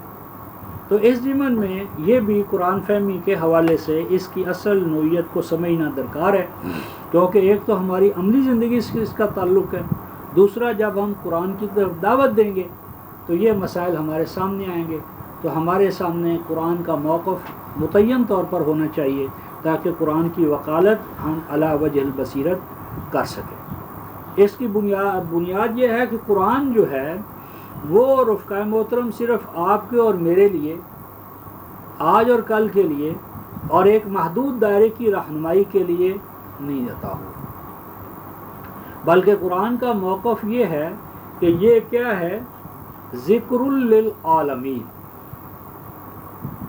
ذکر للعالمین، یہ ذکر ہے، للعرب نہیں فرمایا، للعجم نہیں فرمایا، للاحمر والاسود یا الابیض نہیں فرمایا، بلکہ فرمایا ذکر للعالمین، یہ ذکر ہے عالمین کے لیے۔ یہ رسالت ہے کافۃ للناس بشیرم و نذیرا، 34/28 کافۃ للناس بشیرم و نذیرا، اس کا دعویٰ ہے 7/158 کی روح سے قل یا ایھا الناس انی رسول اللہ الیکم جمیعا، تو میں اے نوع انسانی میں تم سب کی جانب رسول ہوں۔ اب ایک کتاب ہو، پیغام ہو جو کافۃ للناس ہو، ذکر للعالمین ہو یا ذکر للبشر ہو، اور زندگی کے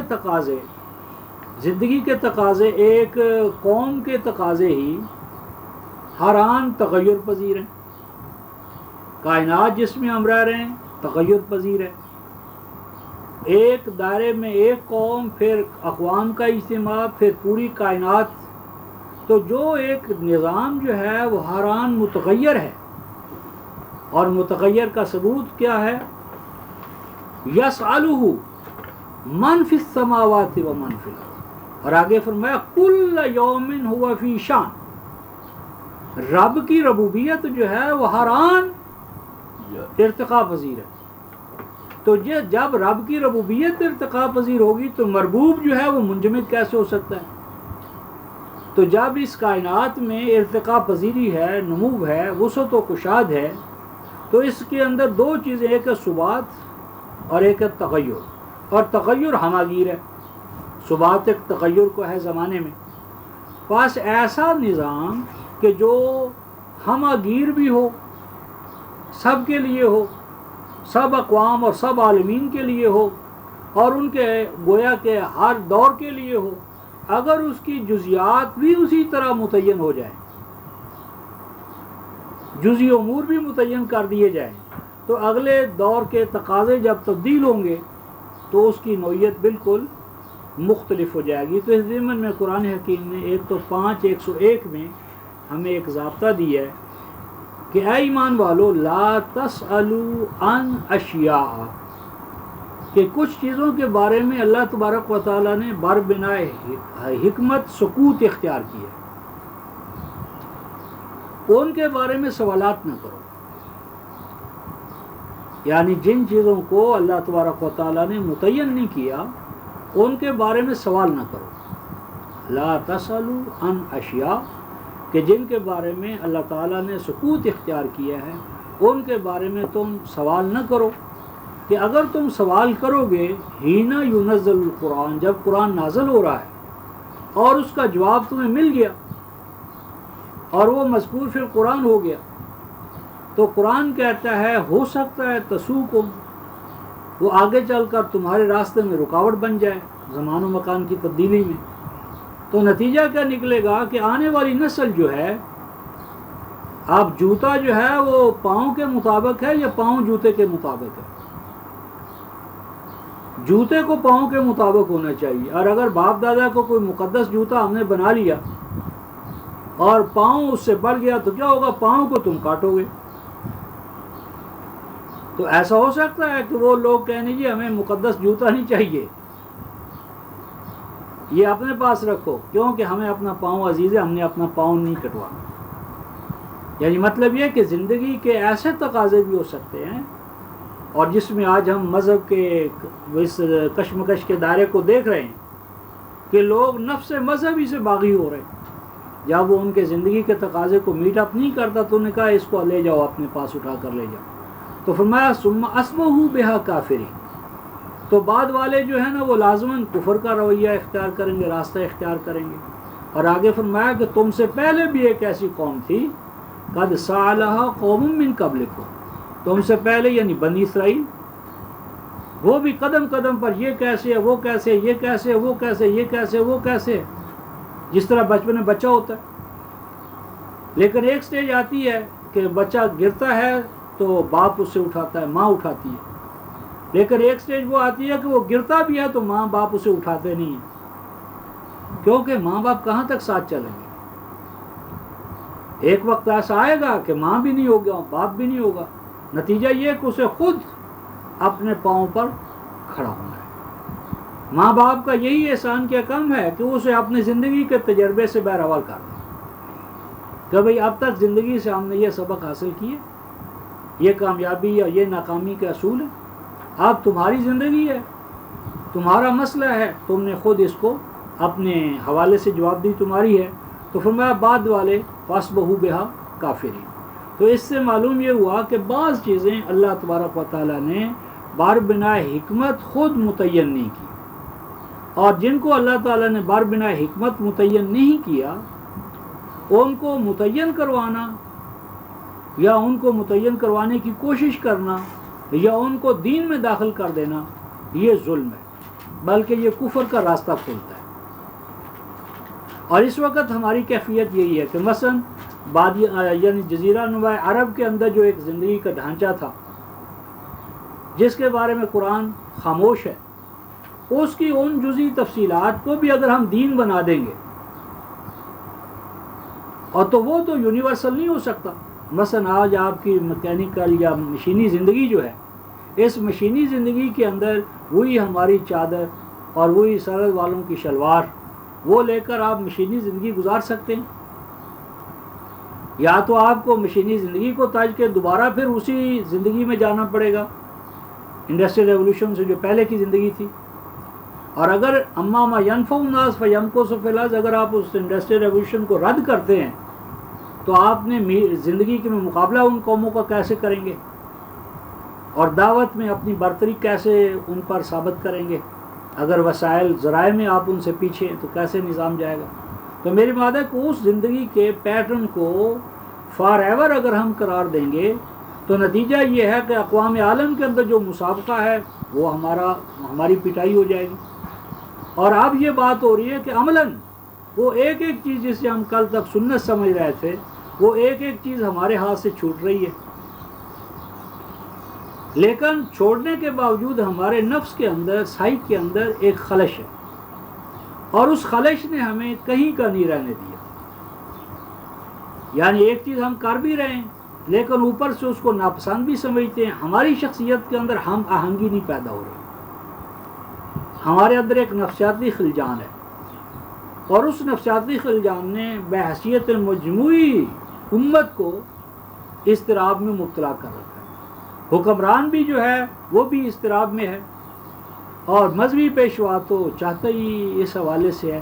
تو میری مراد یہ ہے کہ اس حوالے سے ہم نے یہ دیکھنا ہے کہ یہ جو اب زندگی کو گزارنے کے حوالے سے کیا کوئی اسلام نے یا قرآن حکیم نے تفصیلی احکام دیے ہیں تو وہ کیا ہیں، اور موجودہ جو سوشل سیٹ اپ ہے اس میں ہمارا ان یعنی احکام کا مقام کیا ہے. اس ضمن میں بات یہ اصولی کہ قرآن حکیم نے ویلیوز دیے، احکام نہیں دیے.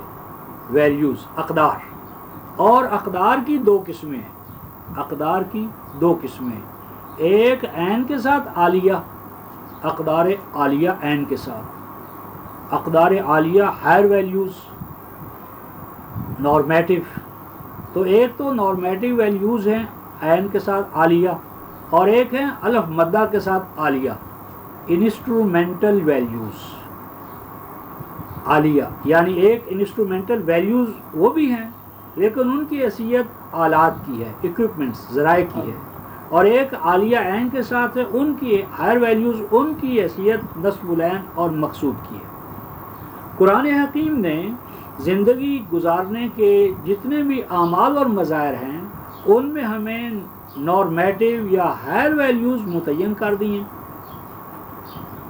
ان ہائر ویلیوز کو پریکٹیکل لائف میں یا پرسونیفیکیشن میں یا امپلیمنٹیشن میں ہمیں آزاد چھوڑا ہے. لیکن اگر اس امپلیمنٹیشن میں بھی کوئی ایسی بات ہو سکتی تھی جو عرصہ دراز تک ہمارا ساتھ دے سکتی تھی تو اسے متعین کیا ہے، ورنہ زیادہ تر اوپن رکھا ہے تاکہ ہم اپنے زمان و مکان کے اندر، جس طرح کے ایک کھیل ہوتا ہے تو کھیل میں ہم باؤنڈری لائنز طے کر دیتے ہیں، بھئی ان باؤنڈری لائنز کے اندر آپ کھیلیں، ان سے باہر گئے تو آؤٹ. لیکن اس کے اندر رہتے ہوئے، کیونکہ اگر باؤنڈری لائنز ہی نہ ہوں تو وہ نصب العین حاصل نہیں ہوتا، اور اگر آپ باؤنڈری لائنز کے ساتھ ایک ایک لائن متعین کر دیں تو آپ کھیل نہیں کھیل سکتے. یعنی جو کھیل کا مقصود ہے کہ جسم کی نشو و نما ہو، ریاضت ہو، مشق ہو، اور ان کی صلاحیتیں اور کیپیبلٹیز ہیں ان کا اظہار ہو، وہ نہیں ہو پائے گا۔ بس ہوگا یہ کہ آپ کو باؤنڈری لائنز قرآن کی اصطلاح میں حدود اللہ، تلک حدود اللہ ہے فلا تعتدوها، اس نے ہمارے لیے باؤنڈری لائنز طے کر دی ہیں۔ ایک شارع حیات پر چلنے کے لیے قدم قدم پر اس نے سائن پوسٹ لگا دیے، جس راستے پر ہم چل رہے ہیں اس پہ مائلیج کے نشانات ہیں، سائن پوسٹ ہیں، لائٹ پوسٹ یعنی روشنی کے مینار ہیں، اور قدم قدم پر، لیکن جو چلنا ہم اپنے زور درون سے ہے، زور درون سے قدم قدم پر ہماری رہنمائی ہوگی۔ لیکن اب ہم چلیں، پیدل چلیں، گاڑی پر چلیں، بیل گاڑی پر چلیں، گدھا گاڑی پر چلیں، اگلی سٹیج میں آ کر ہم سائیکل لے لیں یا اسٹیم وہ دوسرا کوئی سواری اختیار کر لیں، پھر اس سے آگے بڑھیں، پھر آگے بڑھیں، تو یہ طرح طرح کی سواریاں راستے میں اختیار کرنا، یا نصب العین ہمارا وہی رہے، لیکن اس نصب العین کی طرف جانے کے لیے ذرائع ہم اپنے زمان و مکان کے حوالے سے اختیار کرتے چلے جائیں۔ تو اس میں اللہ تبارک و تعالیٰ نے ہمیں ثبات، پرنسپلز، ہائر ویلیوز، اور ہائر ویلیوز کے حصول کے لیے جو انسٹرومنٹل ذرائع ہیں ان کے لیے ہمارے اوپر اس نے پابندی نہیں لگائی۔ اس ضمن میں دو ایک مثالیں دیکھ کر آگے چلتے ہیں۔ مثلا قرآن حکیم جو ہے سورہ الانفال آیت نمبر 60 میں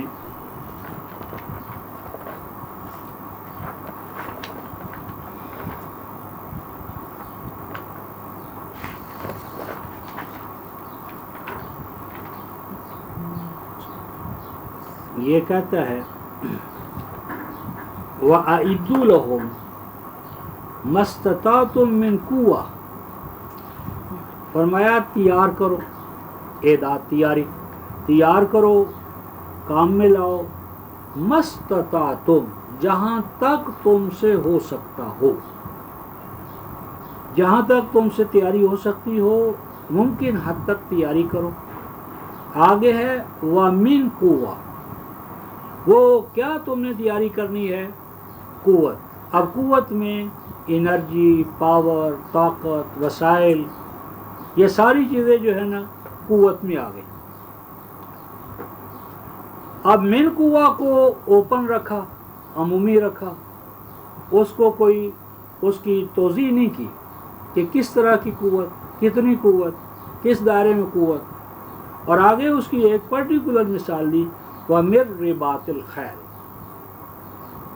اور تیار رکھو تم رباط الخیل۔ رباط الخیل کا عام معنی گھوڑے باندھنا، لیکن اصل نہیں، یہ معسکر، چھاونیاں، اور خیل جو ہے نا عربوں کے ہاں الخیل، ہر سواری جو تخیل کی حد تک چل سکتی ہو، تو گھوڑا اس دور کا نمائندہ تھا، یعنی تیز سے تیز سواریاں، چھاونیاں، معسکرات۔ اب یہ جو مادی چیز تھی، اب اس کا پرپز متعین کیا، ترحبون بہ عدو اللہ و عدوکم و آخرین من دونہم، کہ اس کے ذریعے تم کبھی طاری کر سکو اللہ کے دشمنوں، اپنے دشمنوں، اور ان دشمنوں پر جو ابھی حال کے حوالے سے تمہارے سامنے نہیں ہے، بلکہ من دونہم، جو ان دشمنوں کو دشمن بنانے والے، یعنی گویا کہ تم نے جو اسٹریٹجی آف وار ہے اس کو صرف حال کے حوالے سے نہیں رکھنا کہ آج کون کون ہمارا دشمن ہے، بلکہ تم نے یہ بھی دیکھنا ہے کہ مستقبل میں کہاں کہاں سے ہماری دشمنی پیدا ہو سکتی ہے، اور یہ کہ ان دشمنوں کو دشمن بنانے والے کون ہیں۔ ایک تو دشمن ہے جو ہمارے سامنے کھڑا کر دیا گیا ہے، اور ایک ہے جو اس کی بیک کر رہا ہے، جو اس کا پشتی بان ہے، اور یہ اساس ہے۔ قرآن حکیم نے اصول یہ بتایا کہ جرم ختم کرنے سے پہلے جرائم پیدا کرنے والے اسباب اور ذرائع ختم کرو۔ تو اگر جرائم پیدا کرنے والے افراد جو ہے نا وہ موجود ہیں جرم کے، تو بات جہاں تک پہنچی تھی کہ اعدوا لهم ما استطعتم من قوة ومن رباط الخیل، تو اب اس میں اگر ہم قوہ اور من رباط الخیل کے حوالے سے بات آگے چلائیں تو آپ دیکھیں گے کہ قوت کو رمی کے ساتھ جسے تیر اندازی کہتے ہیں. سنت میں اس کی تعبیر کی گئی ہے تیر اندازی. اے آل کنانہ تعلم الرمی فإن الرمی من الایمان، کہ اے آل کنانہ رمی سیکھو، کیونکہ رمی جو ہے یہ مومن کی پہچان ہے، علامت ہے. اے میرے بھائیوں، عربوں کو کہا تعلم الرمی، سیکھو اور سکھاؤ اپنی اولاد کو رمی. فإن اباکم کان رامیہ، کیونکہ تمہارا باپ اسماعیل بہترین تیر انداز تھا. اب یقیناً جس زمان و مکان میں رمی کی یہ تعبیر نبی پاک نے فرمائی ہے وہ اپنے زمان و مکان میں دا بیسٹ ہے، لیکن اگر اس کو الہی تفسیر سمجھ کر امت تیر اندازی ہی پہ رک جائے، اور اس دور کی جتنی بھی عرب فتوحات ہیں اس میں تیر اندازی کا بڑا مرکزی کردار ہے. یعنی عرب گھوڑوں پر بیٹھ کر جس طرح تیر چلاتے تھے، دوسروں کی آنکھ کو چھید دینا اور ان کو گھوڑوں پر گرا دینا، تو یہ فتح میں اس کا اپنا ایک فیکٹر تھا، یہ عمل تھا، اور اس میں ان کا وہ بہت بڑا فتح کا وہ باعث بنا.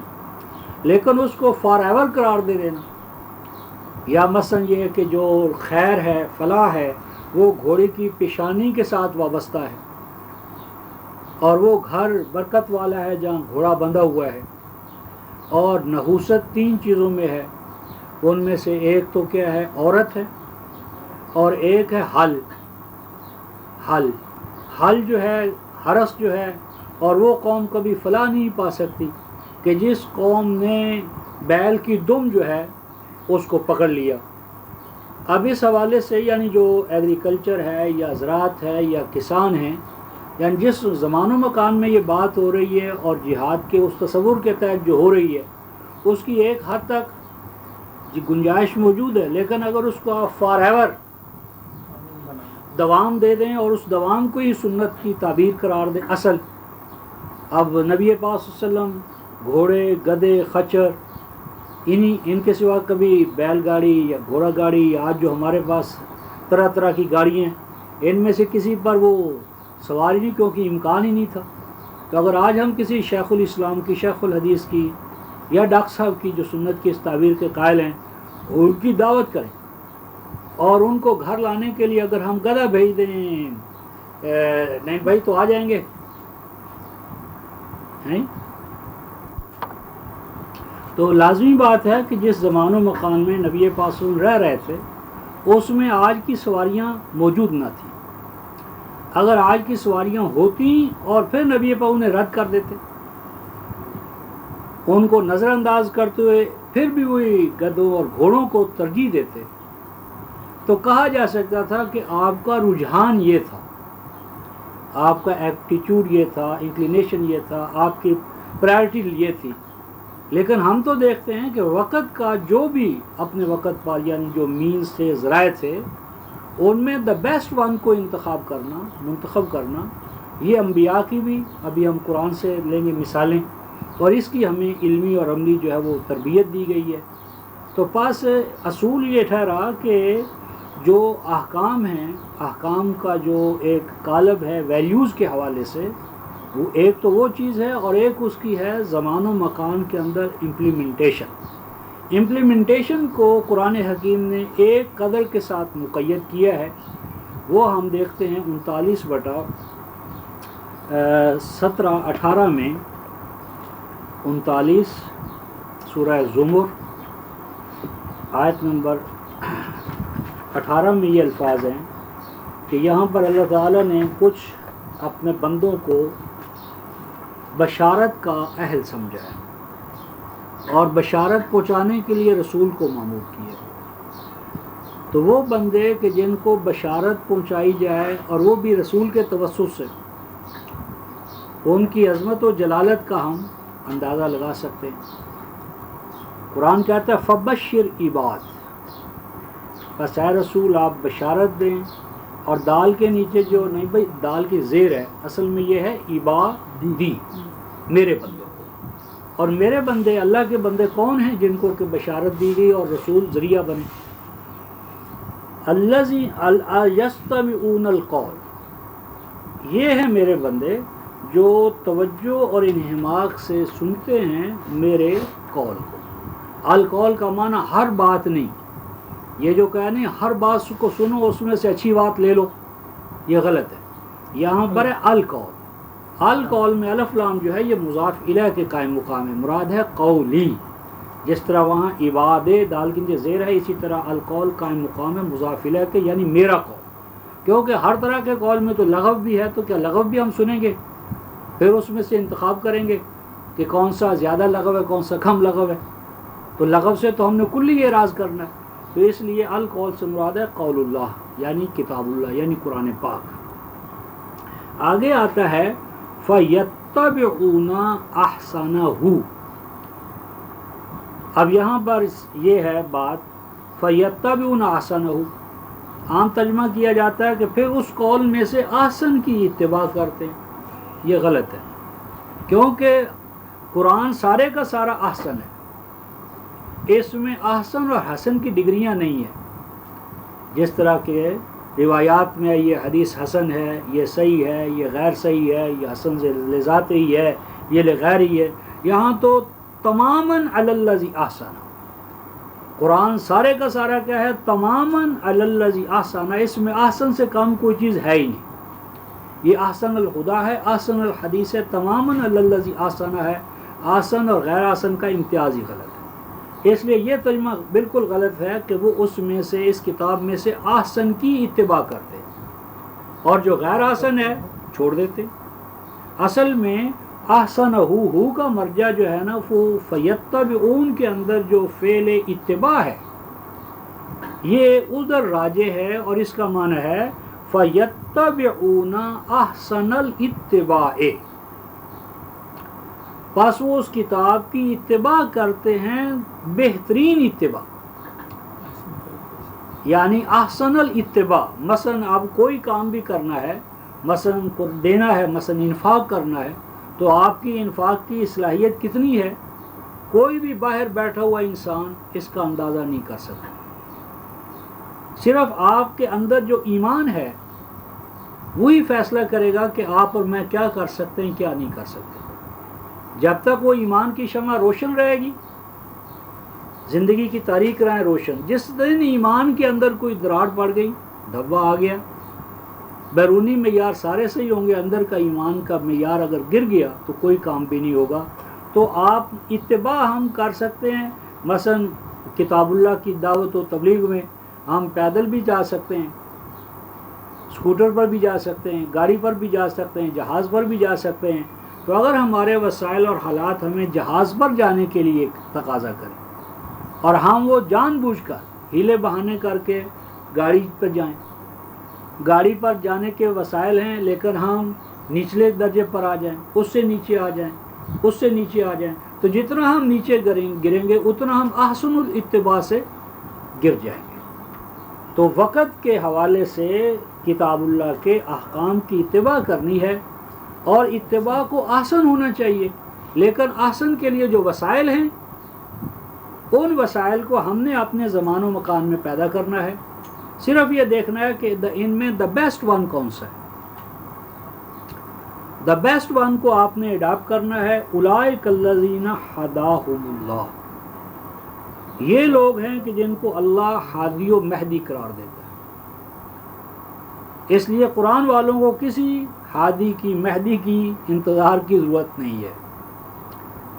قرآن والوں کو اللہ کہتا ہے اولئک الذین ھداھم اللہ، رب العالمین کہتا ہے کہ یہ ہدایت یافتہ ہے.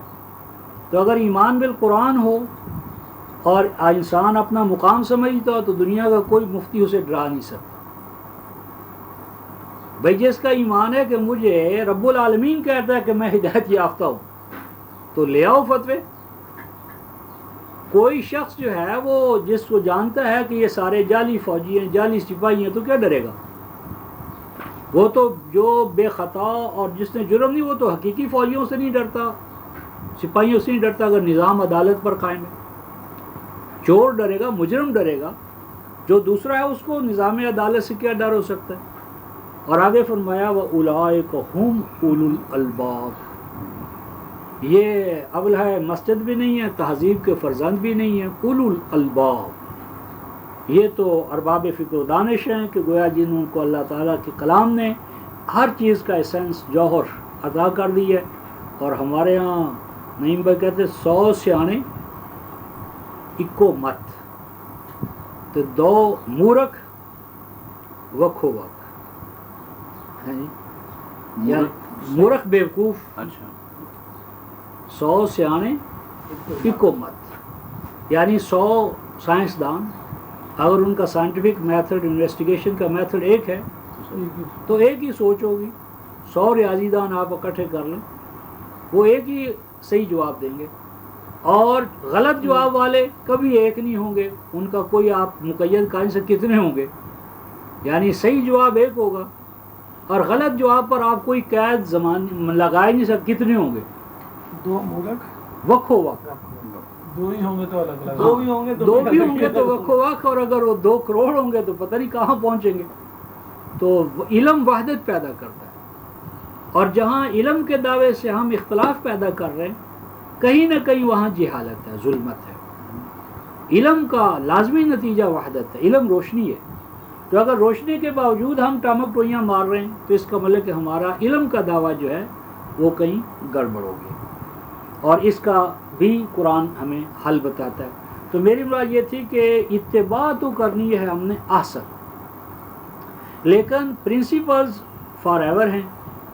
ان پرنسپلز کی روشنی میں ہم اپنے زمان و مکان میں جس میں رہ رہے ہیں اس میں ہم نے کرنا ہے کیا نہیں کرنا.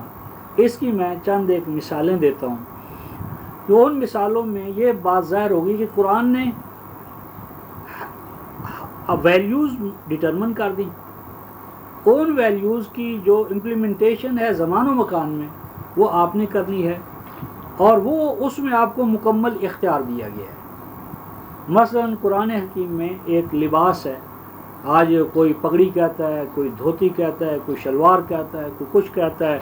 تو لازمی بات ہے کہ اگر اس میں سے کسی ایک پہناوے کو بھی آپ اسلامی کہہ دیں اور دوسرے کو غیر اسلامی، تو کیونکہ جغرافیہ، موسم، تغیرات یہی ہمارے پہناوے پر اثر انداز ہوتے ہیں. فرمایا ہم نے سرابیل تمہیں دی تاکہ وہ تمہیں سرما اور گرما سے بچائیں. آپ ایک صحرائی علاقے کے اندر سرما اور گرما سے بچاؤ کا سامان اور ہوگا، میدانی میں اور ہوگا، پہاڑی میں اور ہوگا. اگر چڑھائی چڑھنے والا ہے اور وہاں آپ کی یہ جو دھوتی ہے یہ کام نہیں دے گی، وہاں پر آپ کو ہزار بند لانا پڑے گا. اس میں بھی اگر پیٹی آ جائے تو اسی ہزار بند کی ارتقائی شکل ہے.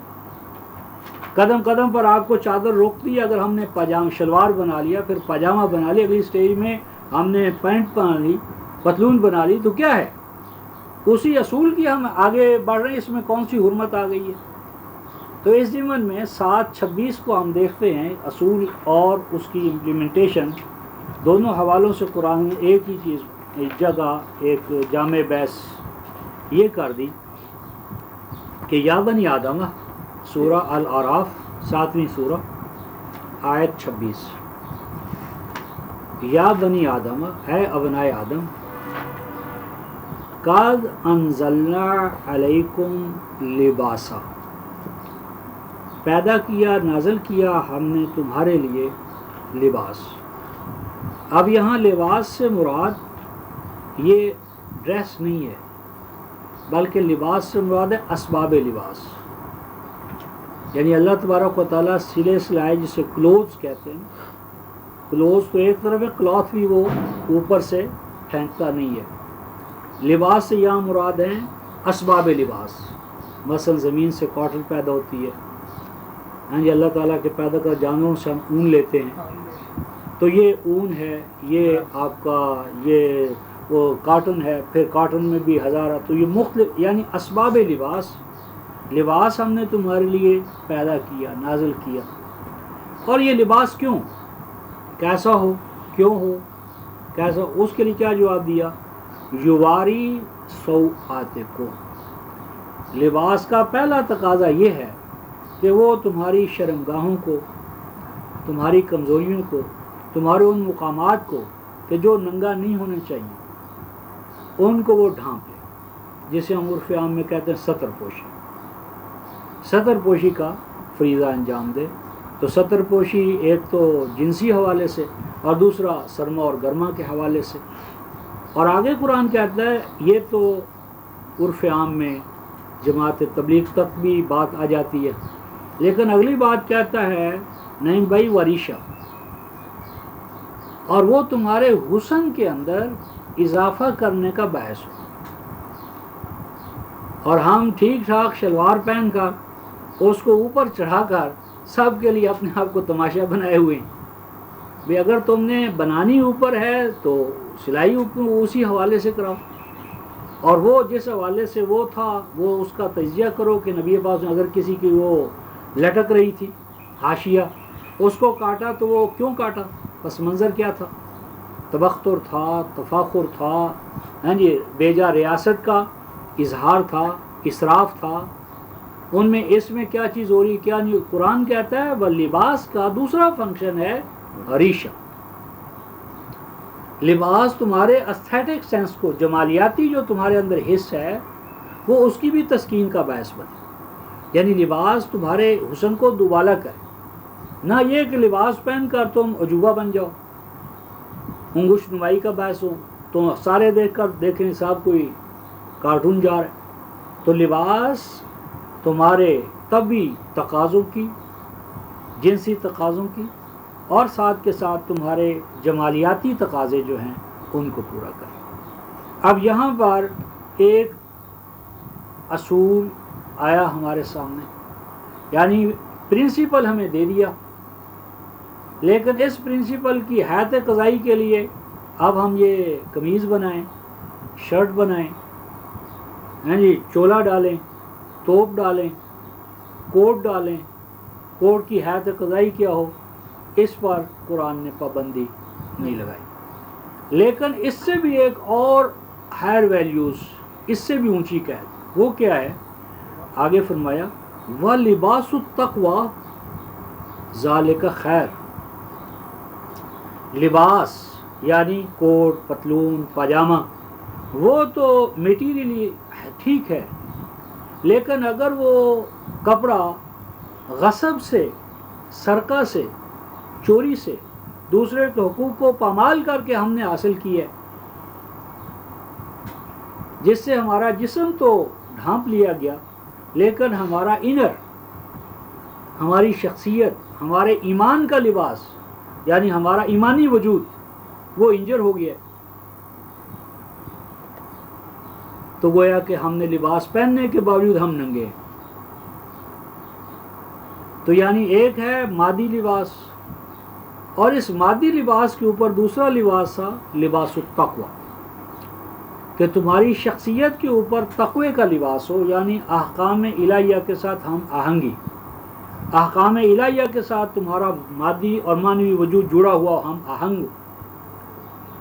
اور یہ لباس التقویٰ تمہیں کہاں سے ملے گا، اور یہ اس کی اور ماقبل کی حیثیت کیا ہے؟ فرمایا ذالک خیر. اس میں جب کبھی تمہیں ٹائٹ نظر آئے نا تو تم نے لباس التقویٰ کو ترجیح دینا ہے. یعنی اعلیٰ کوالٹی کا کپڑا بھی تمہیں مل سکتا ہے لیکن حرام کا ارتکاب کر کے. سادہ کپڑا پہن سکتے ہو تقویٰ کی حدود میں رہتے ہوئے، تو تقویٰ کی حدود میں رہتے ہوئے لباس ہے ذالک خیر. یہ ایمان کا مسئلہ ہے. اگر حیوان ہوگا تو وہ تو کہے گا لباس اچھا ہو، اور ایمان ہوگا تو وہ کہے گا لباس سے پہلے میں نے لباس تقویٰ کو ترجیح دینی ہے. تو اگر تقویٰ والا لباس تقوی کی حدود میں رہتے ہوئے میں پہن سکتا ہوں تو اعلیٰ لباس بھی حرام نہیں ہے. یہ جو ریشم حرام ہے، سونا حرام ہے، تو یہ عجیب بات ہے کہ جنت میں سونا حلال،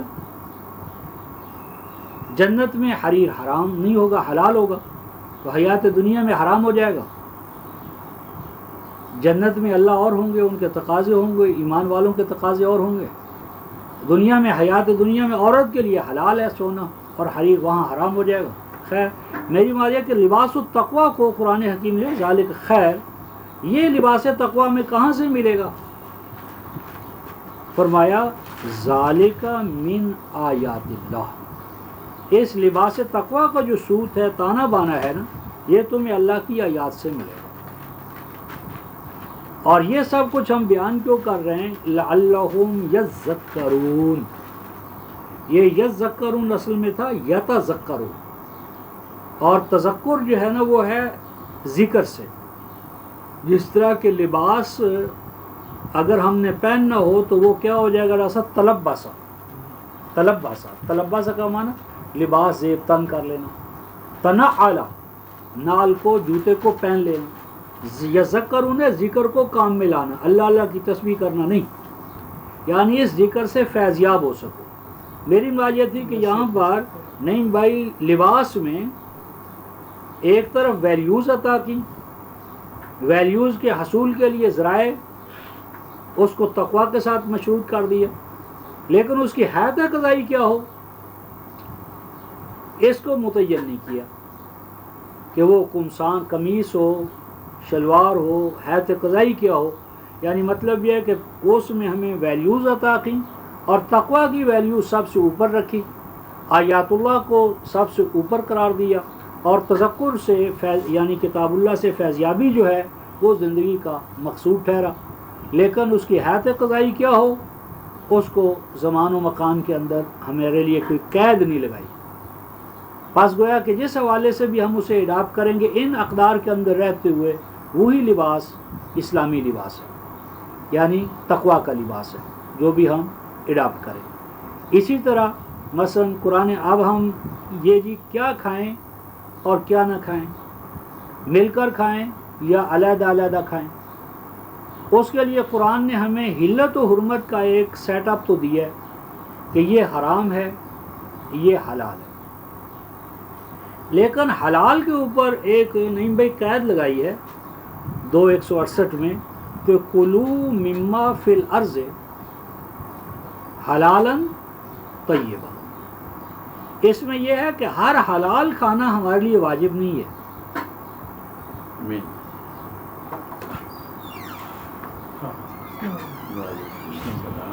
یعنی حلال کھاؤ، لیکن حلال کے لیے دوسری چیز لگائی ہے طیب ہو. ہر حلال ہم نے نہیں کھانا، ہمیں پابند نہیں کیا گیا کہ جو چیز حلال ہے ہم لازماً کھائیں. ہر وہ چیز حلال ہے جو حرام نہیں ہے. حرام چند چیزیں، چند چیزوں کو حرام قرار دے کے حلال کا راستہ کھول دیا. لیکن آگے ایک چیز یہ بیان فرمائی کہ حلال کے ساتھ دوسری چیز کیا ہے؟ طیب. اور طیب میں ہم نے ڈنڈی یہ ماری کہ طیب کا معنی کر دیا شرعاً پاکیزہ. غلط ہے. قرآن حکیم نے 7:58 کے اندر طیب کس کو کہا ہے؟ بلد طیب، زمین طیب. تو شرعی معنی میں تو طیب نہیں ہے بلکہ زرخیز زمین، فرٹائل، جو آپ کے بیج کی نشو و نما کے لیے بہترین سازگار ہو. پھر سورہ یونس میں فرمایا کہ ہوائیں طیب ہوتی ہیں، بریہن طیبہ جرائنا بہن. وہ طیب ہوائیں ہوتی ہیں جو کشتی کو، جسے ہم کہتے ہیں باد سازگار. تو طیب کا معنی ہوگا سوٹیبل، یعنی وہ چیز کہ جو آپ کے وجود کو، اب وہ مادی وجود ہے تو مادی نشو و نما کے حوالے سے طیب،